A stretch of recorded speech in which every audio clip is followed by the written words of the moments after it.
Hello and welcome everyone. So दोस्तों, JEE Main 2026 April attempt is finally done and I hope आपका paper आपके expectations के according हुआ होगा। Now the obvious question, the common question कि sir मेरे marks पर कितनी परसेंटाइल मैं एक्सपेक्ट कर सकता हूं। हाँ, तो गाइज आज के इस वीडियो में इसी मैटर पे बात करते हैं। सबसे पहले शिफ्ट वाइज एनालिसिस देखेंगे कि कौन सा शिफ्ट रिलेटिवली इजियर रहा, कौन सा मॉडरेट था, कौन सा डिफिकल्ट था, एक जनरल ओपिनियन क्या बन के आ रहा है वो देखते हैं। एंड जो पास्ट 2-3 इयर्स का डेटा है, जेई का जो पास्ट 2-3 साल का डेटा है, अलॉन्ग विद दैट जो डिस्कशन हमारा बच्चों के साथ हुआ है, उसके बेसिस पे इस साल 90 परसेंटाइल आप कितने मार्क्स पे एक्सपेक्ट कर सकते हैं, 95 कितने मार्क्स पे आ सकती है, 99 कितने पे आ सकती है। शिफ्ट वाइज वो पूरा एनालिसिस, पूरा वर्किंग आज अपन डिस्कस कर रहे हैं। सो गाइस, सबसे पहले तो in case you are not subscribe to the channel, तो आप चैनल पे सब्सक्राइब रहें, बिकॉज जैसे जैसे अब अपने एग्जाम्स निपट रहे हैं, काउंसलिंग और रिजल्ट्स वगैरह पास में आ रहे हैं, ऐसा बहुत सारा कंटेंट होगा जिसकी अपने को रिक्वायरमेंट पड़ने वाली है। तो make sure you are subscribe to the channel. Right, तो सबसे पहले तो एनालिसिस देख लो कि आपका 2 अप्रैल, 4 अप्रैल, 5, 6 और 8 इन सारे अप्रैल की शिफ्ट वाइज अगर अपन एनालिसिस देखें तो एक जनरल ओपिनियन जैसा मैंने कहा जो बन के आ रहा है वो है कि 2 अप्रैल का शिफ्ट 1 अगर अपन देखें तो इजी से मॉडरेट साइड पे था। अच्छा, जो बच्चों का कहना है, जो जनरल ओपिनियन जैसा मैंने कहा चल रहा है, वो ये कि आपका जनवरी अटेम्प्ट के कंपैरिजन में आप मॉडरेट साइड पे अपना अप्रैल शिफ्ट कह सकते हो, अप्रैल अटेम्प्ट कह सकते हो, या मोरलेस कई बच्चों का ये कहना है कि मोरलेस सिमिलर टाइप का ही था, जैसे जनवरी अटेम्प्ट देखने मिला उसी टाइप का कुछ अप्रैल अटेम्प्ट था, relatively on the easier side. तो 2 अप्रैल शिफ्ट 1 अपन इजी से मॉडरेट इसको ग्रेड कर सकते हैं। शिफ्ट 2 जो है वो थोड़ा सा इससे डिफिकल्ट था, तो अपन मॉडरेट साइड पे इसको कह रहे हैं। 4 अप्रैल शिफ्ट 1 भी मॉडरेट कहा जा सकता है, रिलेटिवली टफर साइड है। Shift 2 was easier, shift 2 upon easy category में डालेंगे। 5 अप्रैल शिफ्ट 1 इजी कैटेगरी में है, शिफ्ट 2 मॉडरेट, अगेन इसकी तुलना में थोड़ा अच्छा था, लेंदी था, कैलकुलेटिव था। देन 6 अप्रैल शिफ्ट 1, ये एज पर द स्टूडेंट्स, जो मेरा रीडिंग भी कहता है कि दिस वाज द टफेस्ट, कि आपके सारी शिफ्ट में से अगर अपन देख ले तो 6 April shift 1 was the toughest, but still मैं इसको मॉडरेट टू टफ साइड बोलूंगा। शिफ्ट 2 1 के कंपैरिजन में थोड़ा आसान हो गया था, बट हाँ मॉडरेट कैटेगरी में आएगा। और 8 अप्रैल में खैर एक ही शिफ्ट था, तो that was again on the moderate side. तो इजी शिफ्ट अगर अपन देखें तो 5th का शिफ्ट 1 और 4th का शिफ्ट 2 वो रिलेटिवली इजी अपन कह सकते हैं। बाकी मेजरली मैक्सिमम शिफ्ट जो है वो मॉडरेट साइड पे थे, तो बैलेंस्ड था। और 6 अप्रैल शिफ्ट 1 जो है वो बाकी सबके तुलना में थोड़ा ज्यादा डिमांडिंग रहा, है ना। तो ऑफ कोर्स ये यार स्टूडेंट टू स्टूडेंट भी डिपेंड करता है कि आपका क्या परसेप्शन है, आपको किस तरह की फीलिंग थी। तो हो सकता है कि आपका ओपिनियन मेरे ओपिनियन से थोड़ा सा मैच ना भी करे, पर जैसा मैंने कहा एक जनरल जो माइंडसेट मुझे बच्चों से डिस्कशन करके लगा वो मैंने आपसे इन जनरल ये शेयर किया। राइट, अब नेक्स्ट चीज अपन देखें, मेन बात जो आती है। अच्छा guys, one more thing, in case आपको अपने कॉलेज ब्रांच वगैरह से रिलेटेड कि सर मेरी परसेंटाइल में मुझे क्या कॉलेज मिल सकता है, क्या ऑप्शंस मिल सकते हैं, है ना, NITs versus triple ITs, NITs versus पीछे वाले आईआईटीज, ब्रांच का डिस्कशन, जो भी डिटेल्स आपको रिक्वायर्ड है, जो भी कंफ्यूजन्स हैं, आप इस कॉन्टैक्ट नंबर पे मैसेज के थ्रू हमसे कांटेक्ट कर सकते हैं। मैसेज के थ्रू आप कांटेक्ट कर सकते हैं। देखिए, व्हाट्सएप मैसेज आप इस पे ड्रॉप करें and my team will get in touch with you. आपको जो भी पॉसिबल हेल्प हम कर पाएंगे इन दिस कॉन्टेक्स्ट कि क्या ब्रांच चूज करनी चाहिए, क्या ऑप्शंस मिल सकते हैं, तो उसके लिए of course you can contact this number. Right, चलो अब जो मेन डिस्कशन है हमारे आज के इस वीडियो का कि किस मार्क्स रेंज में शिफ्ट वाइज, किस मार्क रेंज में 90, 95 या 99 परसेंटाइल आ सकती है, उस चीज को एनालाइज करते हैं। मैं फिर बता रहा हूं ये कोई ऑथेंटिक डेटा नहीं है ना, ऑब्वियसली कोई ऑफिशियल डेटा तो है नहीं, तो जस्ट पास्ट 2-3 इयर्स के ट्रेंड्स के बेसिस पे और जो डिस्कशन बच्चों के साथ हुआ है उसके बेसिस पे ये डेटा आपसे शेयर कर रहा हूं। तो दोस्तों 2 अप्रैल शिफ्ट 1 की अगर अपन बात करें, 2 अप्रैल शिफ्ट 1 की अपन बात करें, तो जैसे मैंने आपको बताया था इजी टू मॉडरेट शिफ्ट था वो, तो 90 परसेंटाइल आप करीब 100 से 110 नंबर में एक्सपेक्ट कर सकते हो। देन अगर आपके 125 से 135 के बीच नंबर आ रहे हैं तो आप 95 अराउंड परसेंटाइल एक्सपेक्ट कर सकते हैं।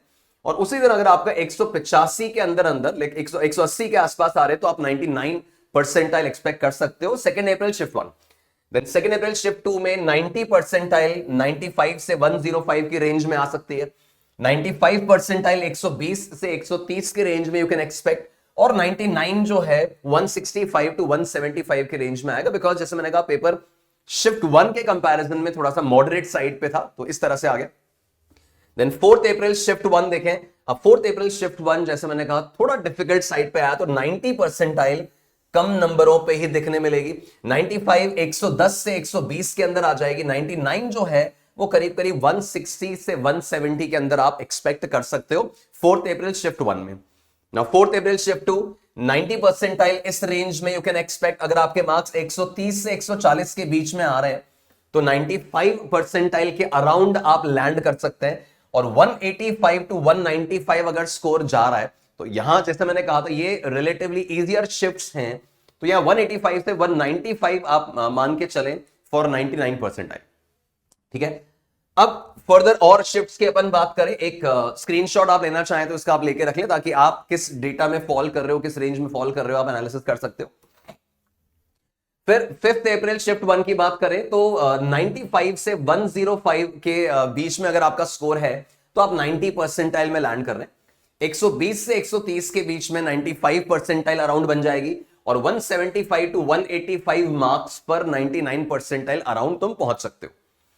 5 अप्रैल शिफ्ट 2 जैसे मैंने बताया था आपको एनालिसिस में, है ना, आप ओवरऑल एनालिसिस में देखें बच्चों 5 अप्रैल शिफ्ट 2 जो है वो रिलेटिवली मॉडरेट है। शिफ्ट 1 इजी था, शिफ्ट 2 मॉडरेट है, तो ऐसे केस में आप स्कोर रेंज के हिसाब से देखो तो शिफ्ट 2 में 95 से 105 में 90 परसेंटाइल एक्सपेक्ट कर सकते हो। 120 से 130 में 95 और 170 से 180 में 99, है ना। सिमिलरली 6 अप्रैल शिफ्ट 1, अब ये रिलेटिवली टफेस्ट कहा जा रहा है, वन ऑफ द टफेस्ट कहा जा रहा है, तो इसमें आप 90 से 100 मार्क्स के अंदर 90 परसेंटाइल, 110 से 120 में 95 और 160 से 170 की रेंज में आप 99 परसेंटाइल एक्सपेक्ट कर सकते हैं।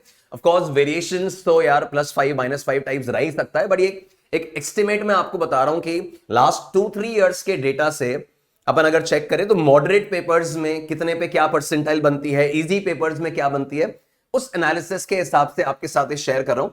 6 अप्रैल शिफ्ट 2 100 से 110 नंबर में 90 परसेंटाइल, 120 से 130 अगर स्कोर आ रहा है तो उस रेंज में 95 में आ सकते हो, और 170 से 180 के बीच का स्कोर है तो 99।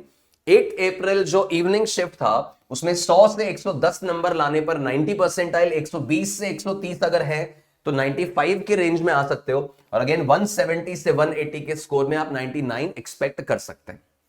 ठीक है, तो एक तो ये मैंने आपको एक जनरल स्कोर रेंज बता दी कि आप इस साल अप्रैल अटेम्प्ट में किस रेंज में क्या परसेंटाइल एक्सपेक्ट कर सकते हैं, वो अपन ने देखा। अच्छा गाइस, बात करें अगर जेईई एडवांस्ड कट ऑफ की, है ना, तो जेईई एडवांस कट ऑफ आप देखें तो लास्ट ईयर 93 परसेंटाइल के आसपास जेईई एडवांस के लिए कट ऑफ गया था 2025 में। 2026 में आप मान के चलें कि सिंस नंबर ऑफ कैंडिडेट्स थोड़ा इंक्रीज हुआ है तो 93.5 के आसपास आप जेईई एडवांस का कट ऑफ मान के चल सकते हो, 93.5 के अराउंड आपको मिलेगा। तो मैं आपको लास्ट 2-3 साल के ट्रेंड्स भी एक बार दिखा देता हूं ताकि आप समझ पाएंगे कि मैंने जो स्कोर रेंज बताई है उसका बेसिस क्या है। तो आप देखो बच्चों 2025 में, है ना, 2025, 24, 23, 22 लास्ट 4 साल का एनालिसिस बता रहा हूं, तो 93 परसेंटाइल इजी पेपर्स में इतने नंबरों पर आ गई थी। ठीक है, 93 परसेंटाइल लास्ट 4 साल में अगर अपन देखें तो जब जब इजी पेपर था ना, जो भी शिफ्ट आसान थी उसमें इतने नंबरों पर 93 परसेंटाइल, और डिफिकल्ट पेपर में 84 नंबर, 87 नंबर, 90 नंबर और 85 नंबर पे ही 93 परसेंटाइल आ गई थी, जो पिछले साल जेईई एडवांस्ड के लिए क्वालिफाइंग परसेंटाइल थी। ठीक बात, तो ये अब मैं आपको वही स्टैटिस्टिक्स बता रहा हूं जिसके बेसिस पे मैंने ये प्रेडिक्शन आपसे शेयर किया। अब 95 परसेंटाइल की बात करें तो इजी पेपर जब जब था पिछले 4 सालों में, तो इजी शिफ्ट में बच्चों 95 परसेंटाइल 149, 141, 174, 148 ऑन एन एवरेज इतने मार्क्स के आसपास आपकी 95 परसेंटाइल आई है इन द पास्ट 4 इयर्स। और अगर डिफिकल्ट पेपर आया तो इतनी ही परसेंटाइल जो है वो 98 या 100 नंबर या 104 नंबर या 96 करीब करीब 90 से 100 नंबर लाने पर डिफिकल्ट पेपर में 95 परसेंटाइल आ जाती है। उसी हिसाब से मैंने इस साल के स्टैटिस्टिक्स आपसे शेयर किए। फिर फर्दर अपन देखें तो 99 का भी आप डेटा देखो, तो 99 परसेंटाइल देखोगे गाइस, तो लास्ट 4 सालों में जब जब आसान पेपर आया तो 99, 213 नंबर, 200, 235, 203, मतलब करीब करीब 210 के अराउंड नंबर लाने पर आसान पेपर में 99 परसेंटाइल आई है। और जब डिफिकल्ट शिफ्ट आई है तो 169, 155, 156, 148, मतलब 150 के अराउंड नंबर लाने से ही डिफिकल्ट पेपर में आपको 99 परसेंटाइल आ गया। अब जैसे मैंने आपको बताया कि इस बार मेजॉरिटी पेपर्स जो है वो मॉडरेट साइड पे थे, तो मॉडरेट साइड में आप इन दोनों के बीच के किसी स्कोर पे 99 परसेंटाइल एक्सपेक्ट कर सकते हो। और इसलिए मैंने आपको रेंज 170, 175, 165 इस हिसाब से प्रोवाइड की है। ऑफ कोर्स जैसे मैंने कहा कि स्टूडेंट्स इंटरैक्शन के साथ भी और लास्ट 4 साल के स्टैटिस्टिक्स के अकॉर्डिंग ये डेटा आपसे शेयर कर रहा हूं, ठीक है। तो एक जनरल आइडिया आपको लग जाता है कि यार जो स्कोर आपका आ रहा है उससे क्या अपन ओपिनियन बना सकते हैं, क्या अपन को आगे के लिए अपने टारगेट्स क्या सेट करने हैं। तो ये एक एनालिसिस मैंने आपको बता दिया। नाउ गाइस देखो, जो भी आपका स्कोर जेईई मेंस में आ रहा है, जो भी परसेंटाइल आपकी आ रही है, अब ऑफ कोर्स खराब हुआ अच्छा हुआ, कुल मिला के अपनी आगे की डायरेक्शन के लिए काम करो। भले आप एडवांस्ड पे फोकस्ड हो, मान लो अगर आपको लग रहा है कि आपका मेंस क्लियर हो रहा है, एडवांस के लिए तुम क्वालिफाई कर रहे हो, तो एडवांस में पूरे डेडिकेशन के साथ पूरी शिद्दत के साथ लग जाइए।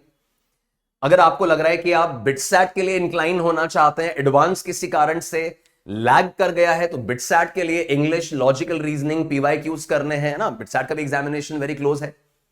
आपने और private colleges like MHT, CET का एग्जाम आपने फिल किया है, कॉमेट की अगर फिल किया है, आईएटी, नेस्ट है ना, या वीआईटी वगैरह जो भी एग्जाम्स आपने फिल किए हैं, पूरे फोकस के साथ फॉरगेट अबाउट कि मेंस में क्या हुआ, अच्छा बुरा जो भी हुआ, आप अल्टीमेटली आने वाले 1.5 महीने में जितने भी आप एग्जाम्स अटेम्प्ट करने वाले हो उन सब के लिए पूरी शिद्दत से काम करें। Try to give your best to achieve your best, ठीक है।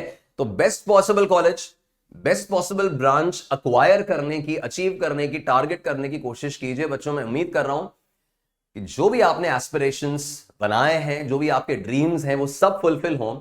और उस रास्ते में जहां पर भी आपको हमारे सपोर्ट की रिक्वायरमेंट है, जैसे मैंने कहा, आप कमेंट बॉक्स में अपनी परसेंटाइल और उस परसेंटाइल पे क्या ऑप्शंस मिल सकते हैं वो आप कमेंट बॉक्स में छोड़ सकते हैं, है ना। आपको काउंसलिंग के लिए, कॉलेज और ब्रांच सिलेक्शन के लिए अगर सपोर्ट की रिक्वायरमेंट है, भले वो जोसा काउंसलिंग हो, वेस्ट बंगाल जेई है, कॉमेड के है, जैक दिल्ली है, एमएचटी सीईटी है, उसके लिए भी आप इस कांटेक्ट नंबर पे, जैसा मैंने बताया था, इस कांटेक्ट नंबर पे आप व्हाट्सएप के थ्रू, मैसेज के थ्रू हमसे कांटेक्ट करें।